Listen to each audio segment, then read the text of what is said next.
Hello, everyone. Welcome to the Touch Not channel. Thanks for being with us again. Well, we're still within December, which is our MacQueen month. Clan MacQueen is our focus clan for the month. And back with me is Tim Elgin from Wilkesboro, North Carolina. We already had one talk about MacQueen in general, and we're focusing on a few topics today. I think within the U.S.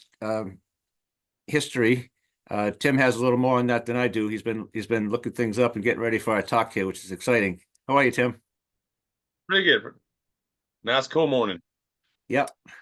Uh, Tim's going to be at Smoky Mountain at Tennessee in May, and North Carolina Grandfather Mountain in July uh, Yes. at the MacQueen tent. So come by and see him at the festivals at the Highland Games this coming year.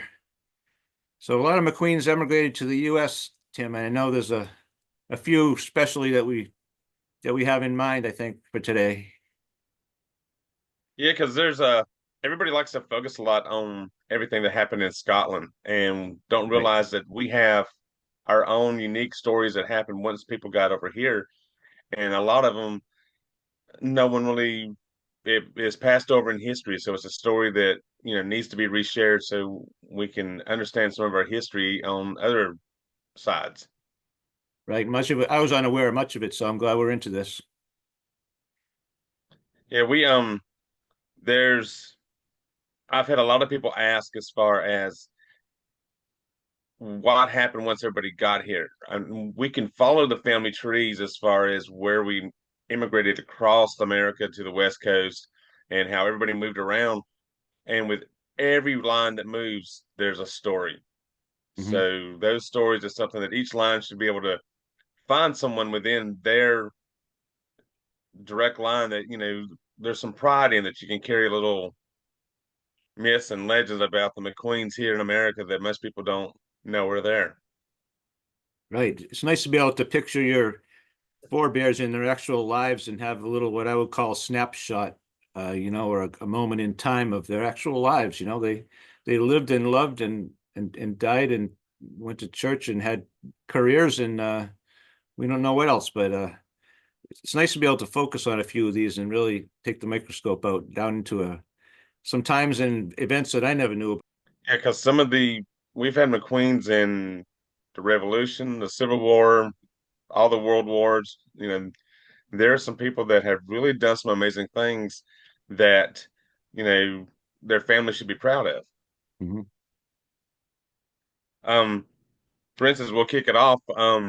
Sure. John McQueen was born in Pennsylvania, had moved down to South Carolina. He was a letter carrier for George Washington. He was also a companion, I guess you can say, for Lafayette. So he had a Hmm. lot of the ties in at the Revolution within the top commanders and armies. And then afterwards, he moved down to the Carolinas and Georgia. At the time, they were trying to expand the area down there. He bought a lot of land down here. There is still a plantation just short of Charleston that the remains of it, should I say, was the John McQueen's plantation. It was just known as the McQueen Plantation. Oh, is that But right? there were soldiers that actually stayed there to watch over Charleston during the Revolutionary War. Hmm. So his lands were vast in that area for the time to have somebody that could own, hundreds of acres of land and timber. So we know when he came down and what he did within the Revolutionary War, he did have a lot of power as far as to be able to buy and have wealth. Hmm. But unfortunately, he went in the wrong direction. The timber industry in the area did not prosper the way he had hoped it would, and he ended up going into debt for everything he had bought in the area. So in doing so, excuse me, he ended up being wanted for his debts. He was threatened to go to debtor's prison.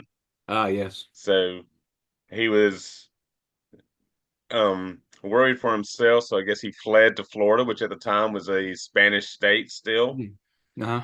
And went in around Jacksonville, and at that point, John McQueen, under the Spanish crown, became known as Don Juan McQueen.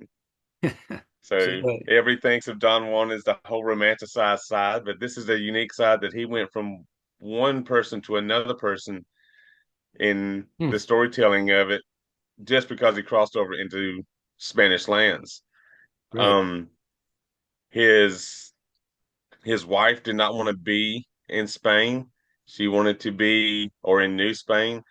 She wanted to stay in America. She was still dedicated to the American cause. And he, in just trying to, I guess, save his own neck, took south to try to protect that.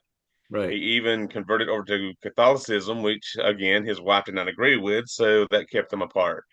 He also became known as the captain of the militia and commandant of the St. John's and St. Mary's around St. Augustine. So the governor of Florida, the Spanish governor of Florida, was really casting a lot of um, duties and really, I guess, emboldening John McQueen to where he kind of became one of our first ambassadors going back and forth between Spain and the Americas and kind of helped as far as he could to see what he could do to keep the Spanish Florida alive. Right. Um, his his lands down there are still known. I've talked to some people that are McQueens that actually still live on the property down there. Yeah, at the time they had no idea about the history. They ended up moving there. Um, some of them, their family was there, and as a kid, they played there, never realizing that the lands that they were actually on were part of the McQueen's estates there in St. Augustine. This is at So, Fort St. George Island or something I read about one of them. yeah, Okay. yeah, it's like a full circle as far as the people not realizing that our ancestors were right there, and there was a big story that goes with this. Right. Yeah. One of the things that struck me, Tim, is when we back up for a second, you talked about him, well, a courier for Washington and having to do with Lafayette. So at the time, Lafayette was only 19 and McQueen's 26. That really struck me. An emissary from another country, I wouldn't think to be 19, but yet he was. Yeah, because a lot of people don't realize, we always think of our heroes and our what we hear in history about the people during the Revolutionary War is we think of them as being older, but So, back yeah. then it was a lot of young because it was a young nation, it was young people, and the lifespan itself, you didn't have people that were, you know, 60, 70-year-old generals. Right. So one of the other things I saw in here, kind of read between the lines, but was that the Spanish governors there in Florida had to be careful of who came in for fear they might just be coming in order to hatch a plot to overthrow them and become a U.S. territory. So as much as they wanted to welcome people to their economy, apparently they had to keep an eye on that possibility. Yeah, because that whole area, you know, was really kind of one of the small areas of Spain left in the New World. Hmm. That it wasn't too long after that yes, we did end up, we received Florida and it became one of our states, but Right. St. Augustine till to this day, you go down there and it's still got a lot of Spanish influences down there. Hmm. And even as a child, I remember going down there and visiting St. Augustine and loving being down there just because there's a lot of history there. But at the time, have no idea that Right. we had a family connection to it. One of those if you only knew moments, Tim. Yes. And Yeah. now I want to go back. Right. So this is a very complicated story with the economy that he was involved in, the military aspects of this, and actually, I saw that these things happen, and we don't understand some of them, but some of his slaves, he was a large slave owner. He was Yes. the largest slave owner in the eastern half of Florida, apparently, or Florida itself, I think. Yes, he was. They were actually some of his charges, I should say, slaves were actually charged with taking a ship here and there on to do a duty for him or whatever it was, and to come back. And that was just how this relationship worked. He had a lot of people loyal to him that were in slave status. Yeah. I mean, that's, Interesting. it's kind of a recurring theme that I see a lot of their, not to skip a lot, but there was even a plantation in Jamaica that followed the same lines that the a lot of the people there still had close relationships to the MacQueens. A Mhm. lot of them even afterwards continued the name MacQueen even after areas were freed. So Huh. the MacQueen name continued on from people that were from their caregivers or overseers, their owners, however you want to look at it. They kept the last name MacQueen. So, and that even expanded our name out. There may not be a blood connection to there, but there is still a Yeah, hands-on connection there. right. He was every bit as important as the governor in Florida, easily, I could say. Yeah, he was. I mean, like I said, I almost when you read it, it almost sounds like he was a early ambassador Hmm. between America and New Spain. Sure. So, it was he tried until his dying days that he wanted to have his family come down there with him, but it was a constant struggle with him that he never was able to resolve. Yeah, well, he was a ready-made ambassador, really. I mean, he grew up in the American side of it and embraced the Spanish side of it. Because it wasn't until really I want to say several years ago, I can't remember the exact date. It was that they actually put a marker down there by his grave to tell the story of who he was. Hmm. Because a lot of people that were there knew the story, but it wasn't well known. So um, Eugenia Price put out a book, a three-series book on Don Juan MacQueen, where it's like a fictional history, novel that you can read, and Nice. it started picking up the pace of who is this guy? We have these series of books, but who is he? Yeah. So they said, well, we need to come forward and tell the story of who he is, and start getting the name out around St. Augustine. Yeah, I think they know it. They know him to be buried there, I suppose, but they don't have his exact location of burial. Right. They actually put a tombstone marker by one of the parish priests that were there that was one of his best friends, that they were Mhm. known to always be together. And also they placed his marker beside him. They're not sure if that's exactly where he's buried, but said it was fitting that the two of them their markers are side by side in the cemetery. Right. Yeah, and it's interesting to me that there was two governors in Florida at the time. There was a Western Spanish governor and Eastern Spanish governor. It must have been geographical, I suppose. I've only been down there a few times, but I'm sure it must have been tough to come through the center to the other side. That might have been what it was. Um, wouldn't be considered a whole territory, political wise or management wise. I suppose that was the best way to do it. Um, Yes. Two coastlines. It could be a little bit different. yeah, yeah. So there was a lot of this. A lot of things took place. Slaves were taken across the border into Spain, where they kind of were out of reach of people who might have owned them. That was some of this story too. It's a super complicated story, folks. This thing, Yeah, politically, it's a big web. ethically, you name it. Um, Yeah, he made a name for himself. It was something that um is pretty surprising to see how during the Revolutionary War he went by the name of Lightning McQueen. It had nothing to do with the car Lightning McQueen, yeah, right. but that was his name, and Yeah, he was known for his quick thinking and his quick, able to get what he wanted fast, move through things fast. He was known for that just take charge attitude. And then to after the revolution to go from being known as Lightning McQueen to then following into suit to be Don Juan McQueen. There is a stack of stories. You can go back through and look at all the little escapades he did. His name falls a lot in some of the manuscripts that you can read. Um, there's copies of the letters that George Washington had that's got him included in the letters. So he's interwebbed in the history of the nation, but no one really knows who he is because he was kind of a background figure. Right. And there's even a mention of a little known industry called live oaking.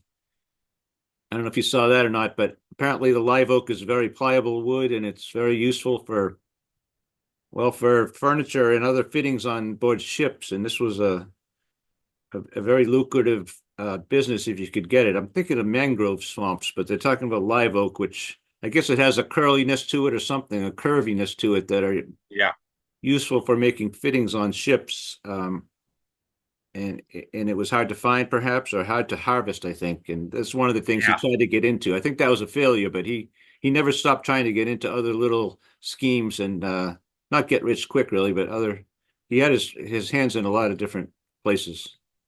yeah. He saw a opportunity and he tried to take it, and it didn't always follow through completely the way he would like it. Right.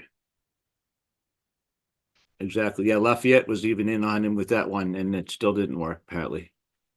Yeah, and that's a tie-in that a lot of people just at the time our country was just everything was new, and so many people were trying to expand and trying to make a name for themselves here. And unfortunately, at the time he may have fallen onto the sour side of it and not made what he wanted, but centuries later or 100 years later, we're now discovering more about him and he's coming back into the forefront. Right. There's another character here during the same exact time period, practically, Yes, it over, was. overlaying each other's lives in a way, although they didn't interrelate at all. Uh, the second one, I think he died quite earlier than MacQueen did. I'm not sure exactly, but right. So also in the Southeast, or at least the American South, Peter MacQueen. Peter McQueen, yes. Hmm. Yeah, he was a fur trader in the Georgia, Alabama area, Okay. and he married a Creek lady, meaning the Creek Indians, Yep. that was in high stature within the tribes. Now, within a lot of Native American culture, your lineage falls through the maternal side instead of the paternal side of everything. All right. So, being she was a predominant woman within the tribe, he actually being a Scotch descendant became the chief of the Creek Nation and was known through the Red Sticks band of the Creek Nation. Hmm. And he he has been a part of a lot of seeing how the natives were being treated. You know, his they were he was so close to the native side of it that even his sister went with him and became a part of the Creek Nation as well. They they were very, now we're talking, late 1700s, and they're seeing Right. how the Native Americans were being treated and that they needed to help them keep their traditions, keep their way of life. So they fought, hard against the military and the government's trying to remove the natives. So they kind of stood out as being very proactive with the tribes in and around the Alabama and Georgia area of the Creek Nation. Hmm. Um, of course, we all know how that went. The United States came to blows with them. There was times when they fought. Um, he actually did go up against um, Andrew Jackson at one time No, yes. and had a battle with him. Within some of them, they crossed paths to where, you know, we know he later became a president, but here he is. Here's the McQueen again, tied into something in history that is kind of overlooked and forgotten because it's a small part of the story. You you look, he was very big with the beliefs of Tecumseh of we have to remember our past. We have to remember where we came from. Okay. So he followed a lot of the beliefs with that side of the Native Americans that we're not going to intermingle too much with the white man ways. We want to keep our traditions the way they are. And it didn't clash. They didn't want to lose their lands. Um, he was a member or was part of a big fight in with the Red Sticks at southern Georgia, I believe, where they fought.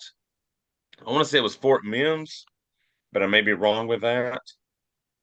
That it was a bloody battle. It was a big fight with the United States, and he fled to Pensacola, Florida. Oh, yes. Um, he stayed in Florida there and actually was able to pick up some supplies, and then on their way back into Alabama, they started raiding um, government um, depots, I guess you can say, and storage lines. They were starting to be the little raiders here and there of attacking, Yep. covertly, and got the military's attention again. And of course, they were pushed back to into Florida at a time to where Peter McQueen got he was almost to the point of being defeated, and the Seminoles tribes said, come into Florida. They found protection within there. Yep. His sister, her her daughter's son was ended up being his Seminole name was Osceola, which Yeah. we all know was the chief of the Seminole tribe. Now, in Creek traditions, with everything following the maternal line, the uncles taught the nephews how to be a man, how to be the ways of what you needed to do in life, your ways, your styles, how to handle yourself. So Peter McQueen was the one who actually would have been the one to teach Osceola Oh, I the see. ways of how to follow everything. So um, I often joke my brother is a big Florida Seminoles fan. So he has the little chest thumper that our family had a little tie-in to Hmm. who Osceola was as far as becoming the Seminoles. So Yeah, that's awful neat. So it would be his mother's brothers. When you say uncles, it would be the maternal uncles. yes, For some reason, this is how that ran. That would basically raise up a young man rather than his own, rather than even his own father. yes, Because we're not even yeah, mentioning his father. We haven't even mentioned his father. So, yeah. Everything uh, falls, weirdly through with the uncles. right. You know, I found that interesting because we all have you know, growing up, you have that side of your family. You love your one uncle, your one cousin, your one someone who was always the person that you're always wanting to Yeah. learn something from or be a part of. And in their tradition, that was just the way Hmm. it was. Right. Interesting. It's such a parallel that both of these McQueens so deeply embraced a complete other culture. These stories are completely different, but one was basically based on, well, financial gain, you might say. Yeah, Another on preservation of his heritage and his tribe. Uh, yeah, but yet they and did embrace to the point of drawing blood and you name it about over it. They It wasn't an act on either of their parts to embrace this new culture of theirs. They completely and wholeheartedly did it, Tim. yeah, and they were like I said, this was almost the exact same time frame. Um, Yeah. the difference is Don Juan was taking place along the eastern seaboard, whereas Peter McQueen was around the Gulf more. It Mm, was lower Georgia, lower Alabama, the panhandle of Florida, so it's the same areas of the late 1700s that all this was taking place. And like I said, it's two completely different branches. One McQueen with John McQueen that come down from Pennsylvania through the Carolinas, and Peter McQueen, who his family actually came out of South Carolina through Georgia. So two completely different lines of McQueens, same area, and two completely different stories. right. Now, as much as you say that Peter McQueen fought or was very involved with the idea of preservation of the culture, like Tecumseh talked about. Um, Although he was that way, it seems that I've read they actually had native towns. They called them towns in Alabama, upper towns and lower towns, and these natives had businesses, even owned slaves to run these whatever it would have been. They had an economy going that was different from their own. I think as much as they wanted to keep away from the white culture, they somehow had one of their own. They wanted to keep it as an island of its own, but they had a great economy going to protect, seems. Yes, and I think a lot of that comes down to they wanted to do it, I guess you could say, their way, not the United States government. Yeah, You right. know, they had, it had come along far enough that they had picked up from everything within the United States the way of life, I guess you can say. Very well, yes. Fur traders were a big interconnecting piece between natives and the settlers that were coming in. Yeah, So, it only makes sense to see a Scotsman come through and um, be able to be integrated into a tribe because they too are outsiders to a point. Um, I do believe there is and I'm gonna have to look this up there. I know there is a almost identical story that also happened with a Macintosh here that was intermingled within a a different tribe here because he too was a trader that got to know the Native Americans. yes. Yeah, I believe you're right. I haven't heard that in a lot of years. I used to be involved with Macintosh quite a bit, but yeah, there is something there. I want to say it's even Creek, but I'm not certain of that. Um, but yeah, I'm sure there's others if we could find other Hatton stories like this.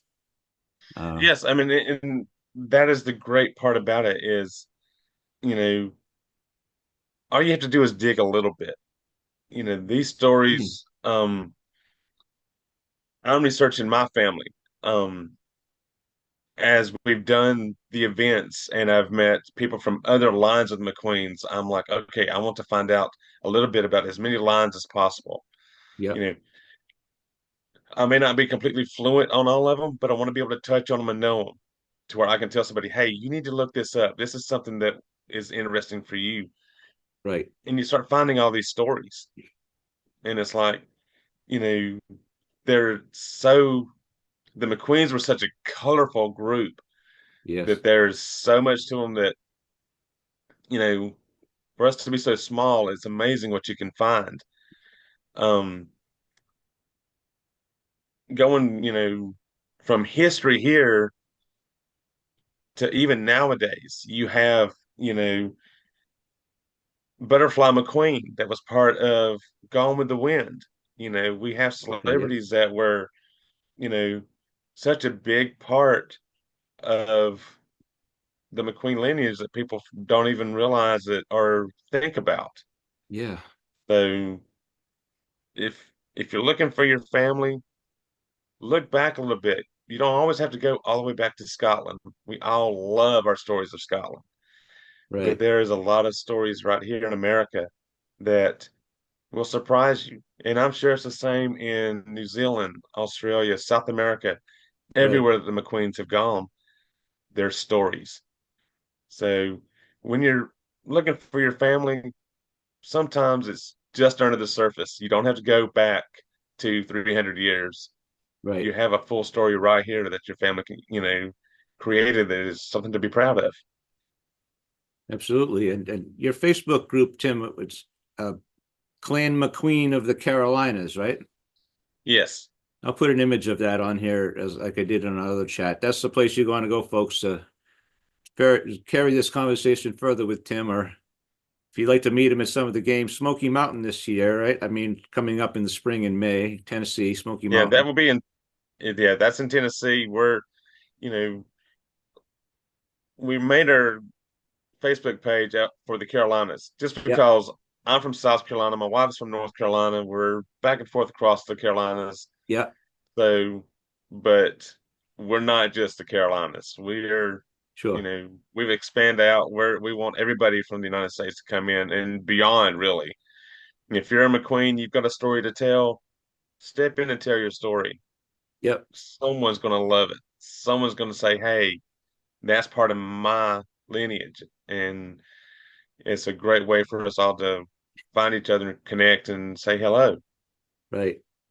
I know last time we talked, it was a lot about, well, there's not really half and half, but there's part of McQueen you might call the Sky McQueens and part you might call the Hatton McQueens, but they're all the same. I know the ones on Sky have quite a lot of stories there. We only have a little while left here, Tim, but um, I know there might be something you want to mention about that. Yeah, I do know um there was there's some stories of the McQueens in Sky that were not the McQueens there seemed to get in trouble a lot. Um we were, a minor clan there, and the Yeah. McDonald's and the McLeods were always fighting over the Isle of Skye, the Isle of Lewis, and we kind of floated from one side to the other, depending on what would help the McQueens the most. There Sure. was one point to where we um, fell on the wrong side of a one of the chieftains of McLeod, and he found out that he had two daughters that were actually preparing to marry two McQueens, and did not agree with it at all. And by today's standards, it's awful, um, drastic. But he took both of his daughters and entombed them alive inside the castle, and then beat the two McQueens nearly to death before releasing them, just because he was so against a marriage to a McQueen. Wow. Um, That is saying something, Tim. yeah. He was sending a message. Yeah, he was like, this is not going to happen, and the two Wow. will not mix. No, nor will So, anyone. yeah. Nor will any other There was man. right, and there was some of Queens that on the I want to say it was along the Totterish coast where they did there was old tales of a false church there that you can call forth an oracle to give you um what's going to happen in your future, and do your little fortune telling and everything Right. to it. Yep. And um there was a group of McQueens, well, two McQueens, I guess you can say, as bad as it is in today, but the way the story goes, they took a cat and put it over a spit and just tortured the cat until a cat god showed up and granted them their wishes. Um, that hundreds of cats came, and the cat spoke in English to them, why are you doing this? You must stop this. Until this giant cat showed up and said, I will grant your wishes, just let my cats free. Wow. And um, it was so bad that they said that for what they did, the McQueen should be extinguished from root and branch and no longer be known. And some of them believe that at that point is why a lot of the McQueens kind of absorbed into McDonald. Um, there is actually, and I will Wow. send this to you because it has a lot of little ties in the clan chat, and because of the cat side of it.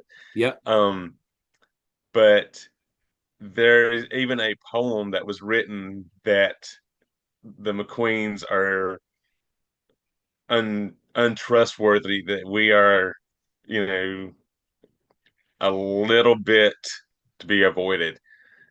So it shows a whole different side of what happened. The little legends of this are great to read about because it's Right. um a whole different. Like, I think they called it caterwauling is what they were doing. Touch not the cat is all I have to say about that one. Yeah, and it didn't fare well for either one of them. So yeah, they learned that the Scottish Wildcat was not to be touched. Oh my God. Well, that's a good little anecdote to end on, Tim. I think we're just about out of time again here. This went so fast because it was so enjoyable. Thank you so much for coming back on the Touch Knot for Claim McQueen month. This has been just amazing. It's great. It's always fun to sit back and tell stories. Yep, it is fantastic. And you and I get along so great. I've gotten along with everybody this year. So fantastic. And now it's practically over. I can't believe it.